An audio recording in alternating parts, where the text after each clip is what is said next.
Welcome to a Business Growth Mindset podcast. I'm Kristian Livolsi, and I'm incredibly grateful to be here today and to share this episode with you. My purpose is to change the world one person at a time so that I can help them become the very best version of themselves. In today's episode, we explore the fear that is created by tall poppy syndrome and how it impacts our culture and mindset. Now, this is an important topic that we often ignore because so many people are afraid to share their dream, ambitions, and achievements for the fear of shaming. To all the business owners and entrepreneurs, the crazy ones, the believers, the doers, the clever makers, the action takers, and everybody else in between, this podcast was designed for you. If this is your very first time visiting my channel or listening to my content, make sure you subscribe by clicking the subscribe button now and change the notifications alert so you don't miss future episodes. So stick around and listen up, because at the end, I hope that we can inspire our movement to create positive change. Tall poppy syndrome is quite prevalent across the whole of Australia, but I believe it is more pronounced in Adelaide. This may be rooted in South Australia's having been founded as a free settlement. Land was sold rather than granted to settlers, as had happened elsewhere in the country. And so from the very beginning, there was an investment of private finance and a high level of expectation. South Australia and the capital city of Adelaide were built on the aspirations of the well-heeled British, and the ripple effect of that entrenched British hierarchy can still be felt nearly 200 years on. The new waves of immigrants that flooded in Europe, or flooded from Europe, particularly after the Second World War, were happy to play second fiddle to the original British settlers. It didn't take long for the tide to turn, and some of those immigrants have now become the most powerful people. They achieved this through the sheer grit and determination required to overcome all the adversity, and they are primarily the ones dealing with the negative effects of tall poppy syndrome today. If someone works really, really hard so that they can drive a Bentley, then I couldn't give a shit. Good for them. However, the way our news media writes, particularly in South Australia, and the comments that are left in response to those articles reveals that there is a lot of hate directed at the people who have made a success of their lives. Does the media feed into the negativity on purpose? Of course it does. But there has been, there has to be something to feed. Now, if you look culturally, in Australia and some other parts of the world, there is a tendency to discredit or disparage those who have achieved wealth or any kind of prominence in public life. Now, we either wait for people to fall and then we hammer them, or we actively work to tear them down. Now, of course, there are people out there who have genuinely done the wrong thing and deserve to be exposed. But when it comes to cutting people down to size in respect to tall poppy syndrome, we have to ask ourselves why this happens. What is there to gain from destroying someone else's achievements? It's embedded in our culture. Hard work and sacrifice are attacked. Average is comfortable and mediocrity is safe. And so if someone is perceived as having more than their neighbours, it breeds resentment. People don't look at the hard work and the sacrifice. They don't look at the effort that has been put in. They just see that someone has something that they don't have and they are threatened by it. And there is a perception that the people who have made it to the top regard themselves as superior. And this is rarely the case. Most people who have crafted to get there to where they wanted to go don't see themselves as superior. In fact, they are often far more open-minded and have very inclusive attitude. And this is where the other part of the problem lies. Without an open mind, it is easy to be critical of rather than thinking critically about someone's achievements. Now, what did that person have to go through to get where they wanted to be?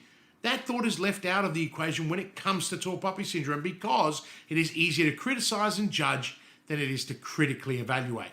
Now, this attitude is all too common in our culture, and it doesn't only impact people with a public profile. Being judgmental is so easy, and with the rise of social media, and attitude has developed that everyone's opinion is equally valid, but this simply isn't true.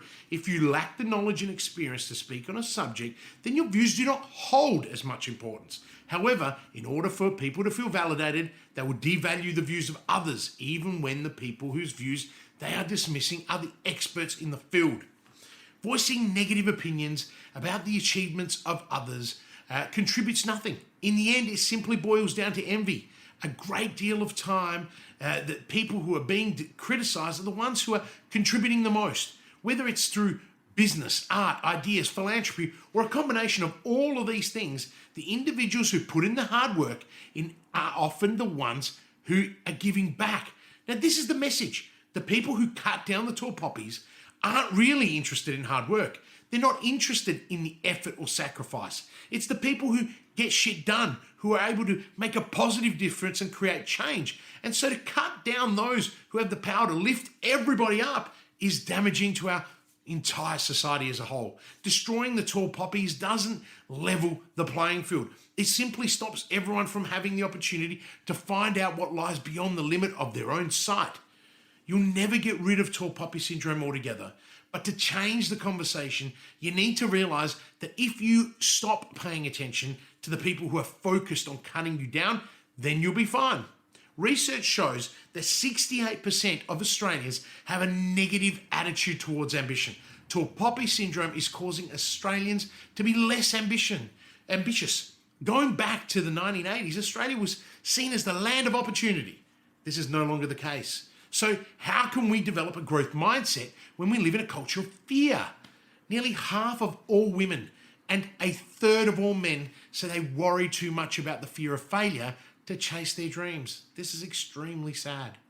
People need hope and desire, and a will to live through the dreams and ambitions rather than living in the fear of trying to succeed. But this fear is not unfounded. You only need to look at what happens to people as soon as they step into the limelight. Just think about Margot Robbie and Rebel Wilson. The media are bullies.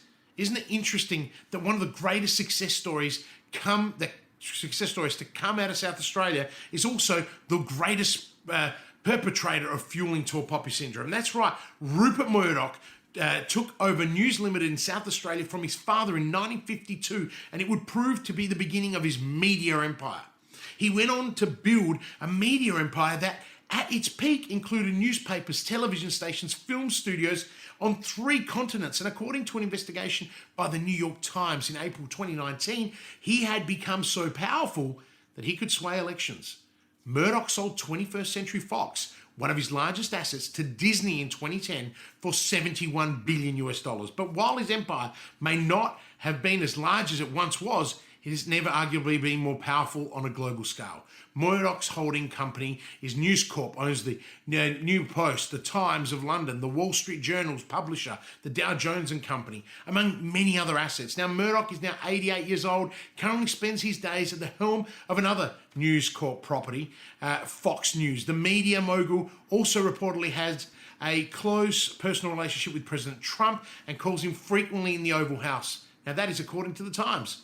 Murdoch and his family have never been richer, with Forbes putting their collective net worth at $20.9 billion. Even after splitting his fortune among 4 wives and 6 children, Murdoch himself has a net worth of $7.35 billion. Now that's according to Bloomberg. Despite all his successes, his papers and his employees have been catalysts to the rise of tall poppy syndrome.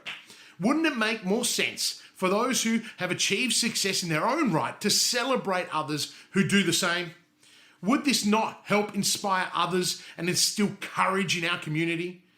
We have all heard the saying that bad press sells, but it goes much deeper than that.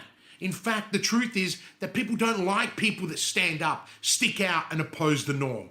And as the figures show, in Australia, ambition is not the norm. So telling people what they want to hear by tapping into their negative thought patterns is always going to be an easy way of selling news. 2/3 of Australians believe that as a nation, we have a negative attitude towards ambition. 70% of people say they refrain from sharing their dreams and ambitions for the fear of being labelled a braggart. This would suggest that because people are squashing their own dreams, When they see someone living their dreams, the reflection is so painful. And so they want to bring that person back down to their level. The damage that this may be doing is far reaching. It may be contributing to the lack of entrepreneurship in Australia. It may also be contributing to the mental health challenges that we are facing as a nation. After all, if you've got no hope and nothing to live for because you're too afraid to chase your dreams and ambition, then what must this be doing to your mindset? There are serious questions. When you see the statistics, it becomes clear that the number of people negatively impacted by tall poppy syndrome is at an epidemic level. However, what comes through from the research is that people want to be ambitious. They do aspire to reach beyond mediocrity. It's only the fear of judgment and persecution that holds them back. We talk about bullying in schools and bullying online and the problem that this causes. Is it any wonder that these problems exist when you look at the deeply entrenched cultural attitudes that manifest as a result of tall poppy syndrome? What is the domino effect of these attitudes on the next generation? Who is going to want to try if this is what they are growing up with? And what can be done to combat these problems and begin to reverse the trend? Australia needs to develop a growth mindset in order to overcome the negative attitude to ambition that dominates many people's current thought processes. The understanding that Australians would like to reach their goals and fulfill their dreams, but they are afraid to share them for fear of judgment and persecution, shows just how damaging tall poppy syndrome can be. So what is the domino effect of these negative attitudes towards ambition on the next generation? Where will the impetus for personal growth come from? And what can be done to combat the problems created by tall poppy syndrome so that we can begin to reverse the trend? The nature of tall poppy is to feed negativity and to starve encouragement. This is a huge problem for the younger generation because being filled with an ambitious attitude positively changes the way that you live, think, and behave. The lack of acceptance that is central to tall poppy syndrome crushes diversity and makes for a less inclusive society. This in turn means that collaboration is impacted. What can we do to create a culture that is accepting and encouraging of our ambitions? Although it's not easy, we need to start with ourselves. You cannot live for the approval of others. You have no control over what other people say about you, and people will always have opinions about what you do. Some of those opinions may well be negative. It is the knowledge that creates fear, and fear kills ambition. If you want to overcome the problems that tall poppy creates, you need to be strong. It's a mindset. You need to create a culture where negative opinions of others are less important than our desire to create and expand.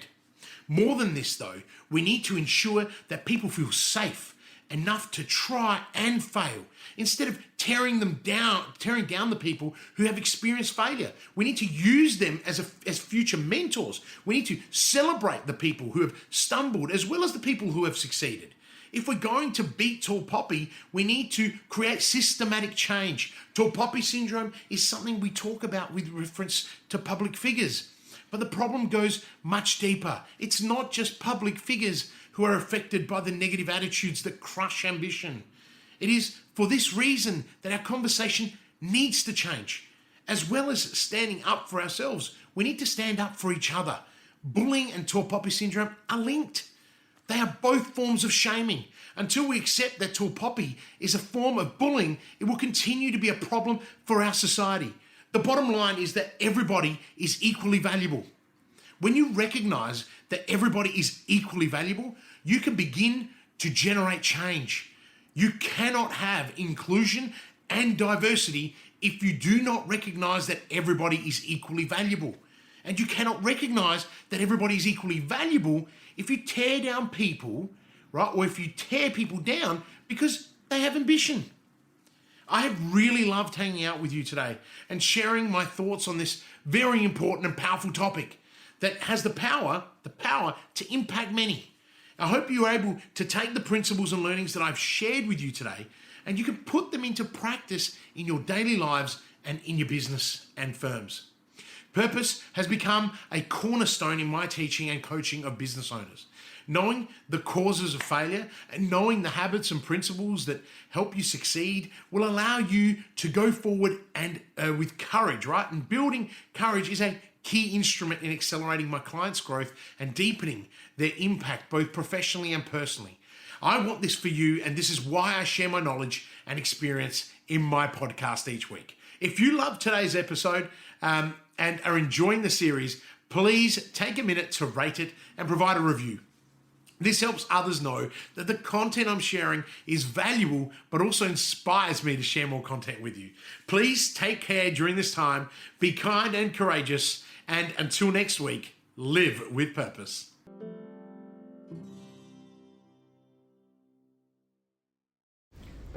Are you ready to start taking action on your business? Would you like to spend more time with your family? Then call 1300-643-229 and start building momentum right now. I know you're busy. In fact, you are so busy that you don't have time to work on your business or yourself. Often tossing and turning at night, worrying about the how-tos and the cash flow.